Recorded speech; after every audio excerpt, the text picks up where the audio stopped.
Are you happy in your business? Now, I have had my share of emotional ups and downs in my 20 years of being a solo entrepreneur coach. And the patterns I've seen in myself and in my clients is that those downs are usually when I was personally feeling unfulfilled. Sometimes it was because a launch that flopped, and sometimes it was just life and had nothing to do with business. But those ups, oh boy, those are the times when I was feeling my most authentic and completely aligned to my purpose, or when I just felt like I was rocking that work-life balance. I would be thinking I could do this all day long and never feel tired.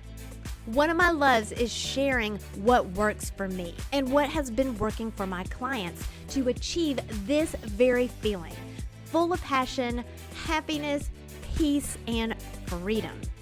So I decided to create a private podcast for coaches. Maybe you just want to develop better communication skills that boosts engagement, leads to better results, and makes you feel like you're actually making a difference in the lives of the people you serve. Then you're invited too. We talk about this and more in the UBU private podcast for coaches. Whether you're a mentor, a parent, or run a client-focused business, coaching skills benefit everyone and anyone who wants to communicate in a way that builds relationships. Fall in love with your life and business again. Click the link in the show notes for your invitation to join us right now. Then come back and enjoy this episode. Can you believe it has been almost a whole year since the Unbox Your Personality podcast was born? And it has been so much fun trying to figure this out, learning as I go, and really enjoying the process of learning how to be a podcast host. And all the way back in episode 1, I tell you why I love the Enneagram. And I mentioned this quote, which I have quoted several times since that episode, that purpose is the universal motivator. And then in episode 2, I shared this story about me and my family doing our 2021 vision boards.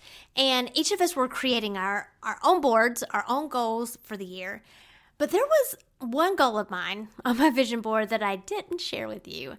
And not because I'm bashful or anything, but mainly because it was a goal that just snuck into my vision board at the last minute, and I didn't really think much about it. It's a goal that I've had all my life. It's been mostly a wish, even though I have made a valiant attempt in the past to pursue this goal. But, you know, we were in dreaming mode, and I really wanted to encourage the kids to dream really big, and I wanted to set that example for them. So I'm just like, what the hey, I'm going to put this on there. And guess what? I did it! Here we are in December 2021, and I can say I wrote a book.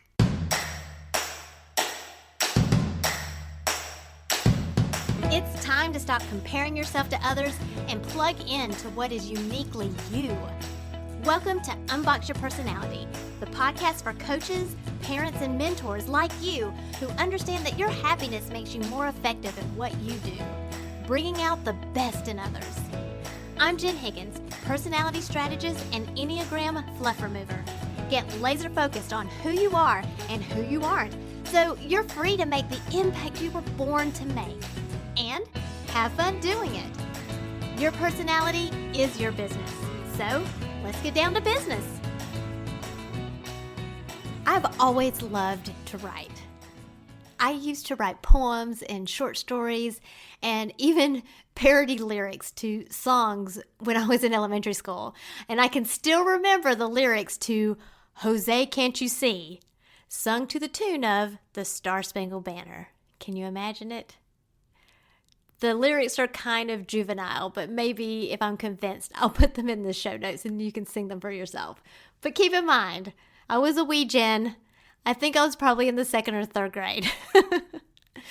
And when I was real young, also my neighborhood BFF, we would put on these theatrical plays that I had written. And of course, we would charge our parents because I was also a budding entrepreneur then. And then in middle school, I wrote this essay that I'm really proud of about how life is like putting together a puzzle. And I'd actually shrunk it down to very, very tiny handwriting and kept it framed on my wall in my childhood bedroom, the same home that my parents still live there today. And unfortunately, I can't find it. I probably have to look a little harder, but I can't remember it verbatim, but the spirit of the content always stays with me. And here it is in the nutshell. Basically, I wrote about life is like opening up a puzzle box. And on the outside is the big picture of what it looks like when you put it together. But on the inside, all the pieces are taken apart and they're mixed up. And they're not yet the beautiful picture that you see on the cover of the box. And if you leave them in the box, you're never going to reach your final destination. You've got to spill them all out, sort them, and then put them together. And it's in the act or the journey of putting it together that is so satisfying. Wouldn't you agree? And you learn that every piece has a place. Every piece belongs. And if you lose a piece, oh my gosh, it's so annoying. And it's felt and it's noticed. The most beautiful images of the flowers or the mountains are just as important to the overall picture as the dark shadows, that shadow side of the mountain, or the shadow sides that are under the brush that sometimes are really, really hard to piece together because all the colors are black, all the pieces are black. But if you want the whole picture, you need to embrace every puzzle piece. Now, there was a lot more to that essay, but I can't remember it. But I do remember saying something like, if you sometimes you find pieces that are already attached for you when you open up the box, you're like, yay, that was easy. Like, thank you, box. But then there's sometimes these situations where it's like life's blind spots. You think you've correctly matched two pieces and you continue on putting the puzzle together, and then you find out later on that you were wrong. This imagery has always been a part of my outlook on life. So when Eric, my firstborn, when he was diagnosed with autism, whose awareness ribbon, the autism awareness ribbon, is made up of colorful puzzle pieces, right? I actually got this weird sense of ease. Like, this is a part of my story and everything's going to be okay. This is just a puzzle piece in my box, and I just need to figure out how it fits in the big picture. And this is when I started writing a blog. It was called Find Out What Jen Finds. And initially, it was about my journey of researching and discovering what autism is and how we were handling it in our household, what was working, what wasn't, how I was holding up, and also learning from other bloggers' stories and what worked for them. I was able to establish a really supportive network. But what I learned is that autism is so individualistic that no one person's advice was 100% helpful. So with that network, I decided to lean on them for support instead of advice. And then when my younger son, when he was old enough, they're 2 years apart, when he was old enough to start noticing that his brother was getting different treatment than he was, like I would hear stuff like, it's not fair, why do I have to hold your hand to cross the street, but Eric doesn't? And my answer was usually, you know what, everyone is different. Eric doesn't like holding my hand. That makes him nervous, so he gets to hold on to my purse. And that way I still know that he's safe. And that seemed to satisfy Ryan in the moment. But there were many other situations that, even in my eyes, didn't really seem fair. So of course it's not going to seem fair to a young, tender soul. And I just couldn't explain it to him why his brother was being treated differently than he was. So I'd asked around to other parents in my network and also started looking for books about autism siblings to help Ryan understand the situation a little bit better.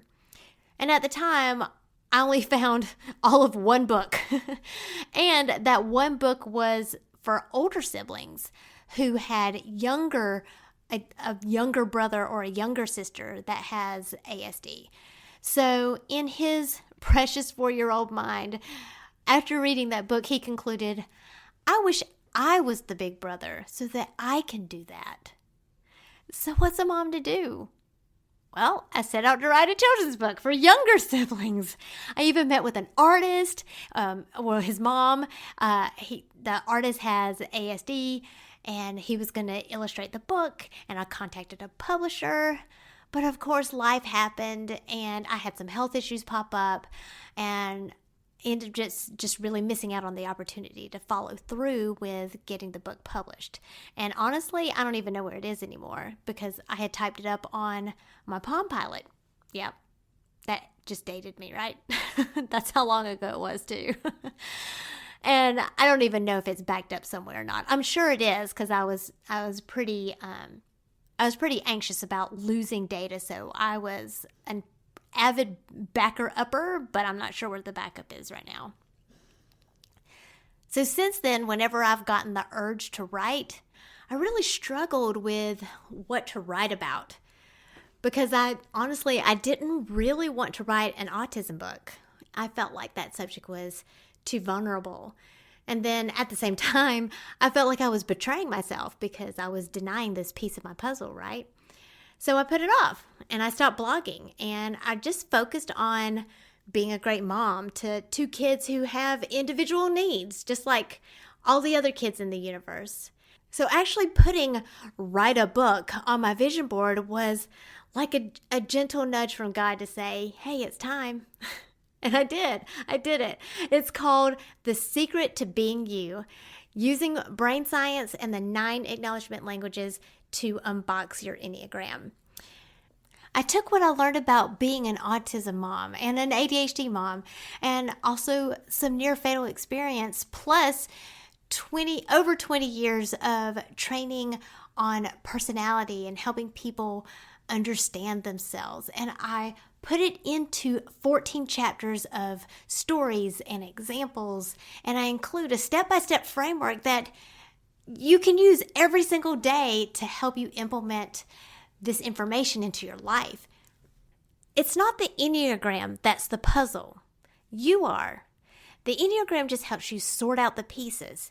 And that is what this book is about. Simplifying the Enneagram so it's not a puzzle. Simplifying the complexity of the brain and understanding the nature of your personality as opposed to the nurture of your personality through the 9 acknowledgement languages.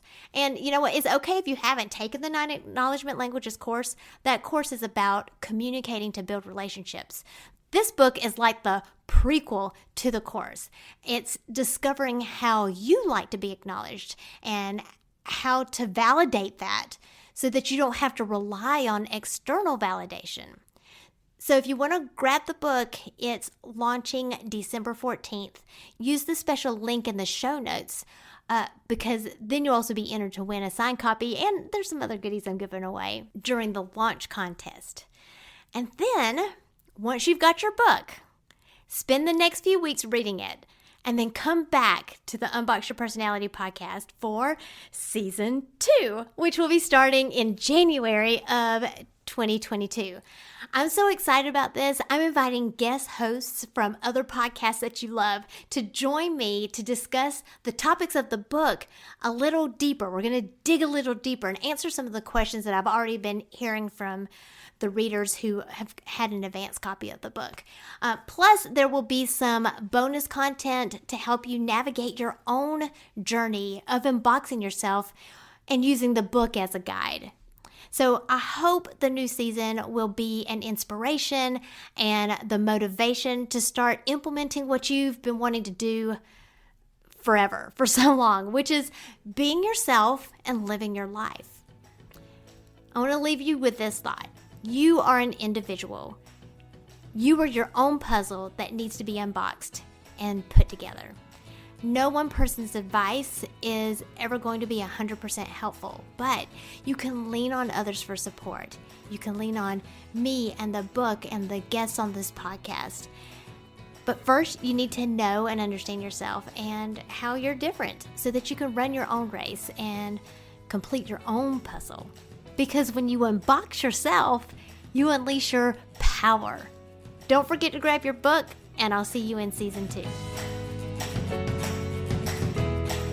Thank you for listening, subscribing, and reviewing. the Unbox Your Personality podcast. To learn more about yourself, go to powercoachjen.com. Find out how you are different so you can make your difference.